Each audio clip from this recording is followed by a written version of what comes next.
Hi అండి hi అండి అందరికీ. ఎగ్ ఫ్రై ఎప్పుడూ లాగా కాకుండా కొత్తగా డిఫరెన్స్గా చేస్తున్నాను. మీరు కూడా చేయాలనుకుంటే ఇలా ఒకసారి ట్రై చేయండి. 4 ఎల్లుల్లిపాయలు, జీలకర్ర, ఉప్పు, తగినంత కారం వేసేసి మిక్సీ పట్టుకోవాలి. అది మెత్తగా జీలకర్ర మెత్తగా నలిగిపోయిన తర్వాత కొద్దిగా పెరిగేసి మళ్ళీ మిక్సీ పట్టాలి.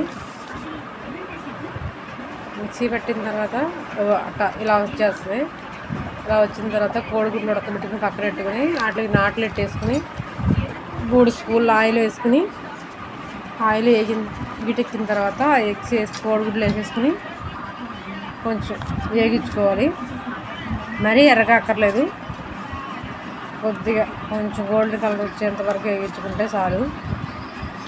ఇంట్లో కూరగాయలు ఏమి లేనట్టు చాలా సింపుల్గా అయిపోద్ది కూర. మనం ఇందాక మిక్సీ పట్టేసుకున్నాం కదా ఎల్లిపాయ జీలకర్ర, అది వేసేసుకున్నాం. అది దగ్గరికి వచ్చిన దాకా కలుపుకుంటే ఇది ఇలా వస్తుంది. మనకి కలుపుకోవడానికి వాటికి బాగుంటుంది. మనం ఎప్పుడన్నా పప్పు వండుకున్న సైడ్ డిష్